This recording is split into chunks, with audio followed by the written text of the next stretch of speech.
was single up until 2020. A bit of a track record of tried and not necessarily failed relationships, but dating, wanting to get married, and things just weren't working out. I'm not sure if I was stuck. Things just weren't going very well. I needed some help. I would have been 25 when I first knew of her. 2 weeks, it'll be a year from our first conversation. I would have been 23. I had never had a boyfriend. I was single, working full-time. I always wanted to get married and have a family. And I had been working on myself for a few years already, like personal development and things like that.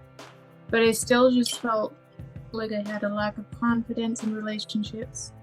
Not just with guys, but also with girls, like my coworkers and just people in general outside of my family. I just didn't feel very confident in those relationships or being able to build any. I didn't really have any guy friends. The way I grew up, I was I guess I never really had a big community around me, so I was just, didn't really have guy friends. I desired to be able to have better relationships with everybody. It's never about just marriage relationships alone, but relationship skills influence all aspects of our lives, whether it's family, friends, intimate, business. Relationship skills are used in all of our life, and the better our relationship skills are, guess what, the more confident and successful we'll be in anything we do. Because obviously anything we do requires interaction with other people, and we can only be as successful as our relationship skills. Why did you decide to move forward with mentorship or any level of accountability in incorporating new habits into your life? Personal development, and also just something that someone told me was that maybe this is something that God is bringing into your life for a reason. So I decided to give it a try. What about you, Edna? At the time, I was feeling so hopeless in those areas I just talked about, the lack of confidence in relationships and realizing where I'm at. That's when I heard about what I could do and accountability and help I could get. And it was just kind of like, I felt like I had to say yes. And I felt like if I waited, I would probably change my mind. It was time for that.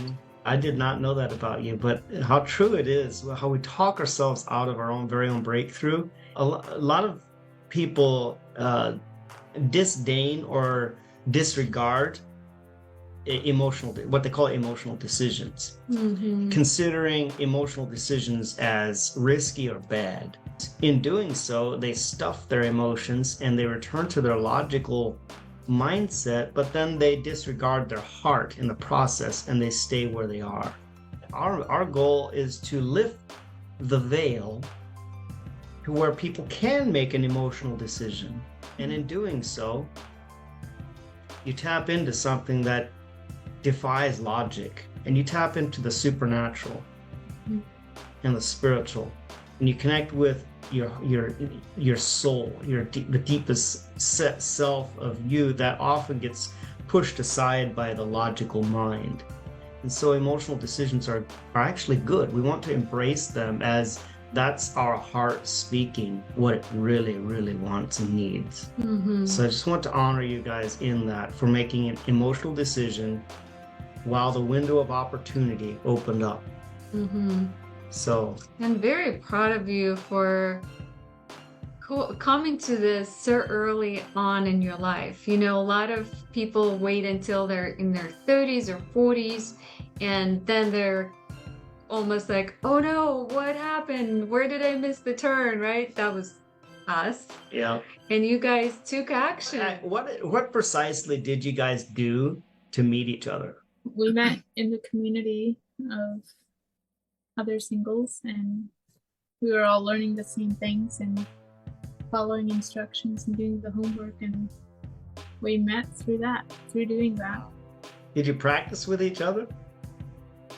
Yes, we did. Yeah. Now, the things that you practiced with each other in your communication exercises and what you call instructions or homework action steps, did that deepen and enhance the connection to where it turned into something more solid than it was when you first saw each other?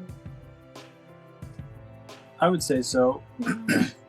So the first time we talked was actually the day after my birthday.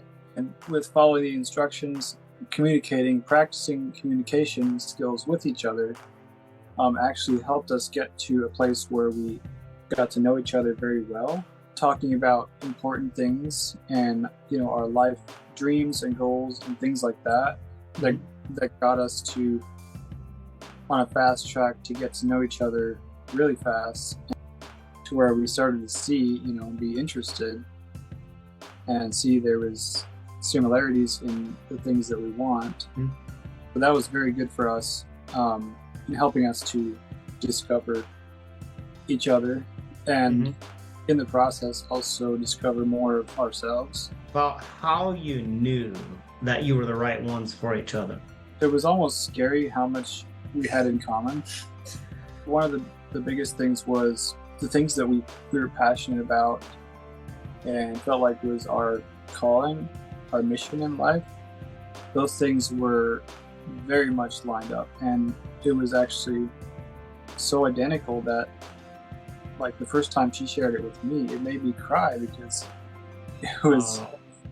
it was like so close to mine, and we didn't know it at the time. And then later I shared mine with her, and it was just like, wow.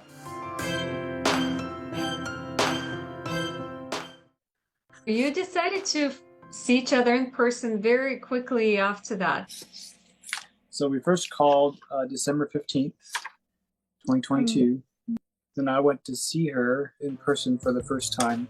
It was 3 weeks of talking and becoming friends, building relationship. He asked if he could come see me, and then 3 weeks after that, he flew down. After you met in person, then what happened? I decided I wanted to ask her to be my girlfriend, so I did. And she said yes.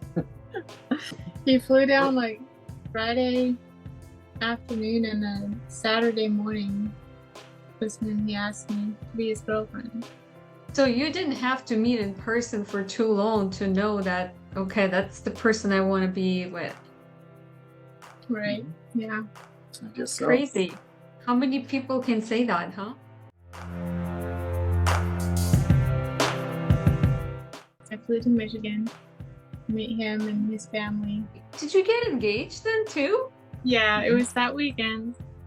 It was 23 days until we got engaged. From dating. Okay. Mhm. I think that's a record. That's fast. So when you know, huh? Yeah. And at that point, once you know, why wait? We recognize that you were able to make that decision so quickly because you knew what questions to ask. Your mission and your vision for life were in alignment, and they matched. And once your mission and your vision matches, everything else in life will match as well. Your beliefs, your values, your convictions, and your goals and dreams, they're very much in alignment. You'll be pulling in the same direction. And once those things are established, the rest takes care of itself. You have the rest of your life to get to know each other, right? From that point of decision to plug into personal training and development to the point of saying I do, what was the biggest challenge and obstacle that either one of you had to overcome to move to the next step? It seems like we both had a pretty big struggle with confidence, especially in relationships. Mhm. And as I shared earlier, I had 2 girlfriends before this, and both of them didn't work out. And I think, quite frankly, I needed help. And something that I learned through the process is that relationships are a skill that you can learn. Growing in confidence in who I was and in my skills with people, and especially with girls. I had a lot of confidence that had to be built as well. I also had, a lot of fears that came along with that. Overthinking. Yeah, overthinking things. And I knew there was something there for me, and I wanted to keep going. It was hard. It was challenging. I'd say it was all worth it for me.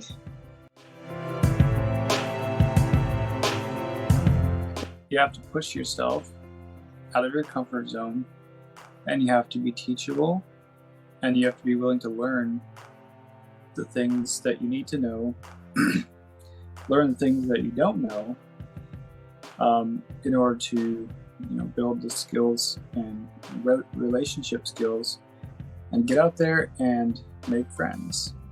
Another obstacle that I think I had to overcome was kind of a fear of marrying the wrong one. But something one of my mentors told me was that the one you choose is the right one, and be willing to ask for help. She has the courage within herself to grow and to push through and do hard things. She's capable of doing those things. She will experience better things because of that. It'll take her someplace where she won't get to otherwise. It's going to be worth it. And hopefully this will inspire other singles to get up, dust themselves off, keep going, and to not be afraid or hesitant to ask questions and seek help if they need it, and not wait as long as I did till the age of 40 to discover that I don't know what I don't know. I need help. And I had to lay down a lot of my intelligence and humble myself. I had to lay down a lot of my pride and ego and recognize that I don't know what I'm doing. I need help. And I'm so proud of you guys for doing that in your lower and to mid 20s and not waiting until you're in your 30s and 40s to discover that.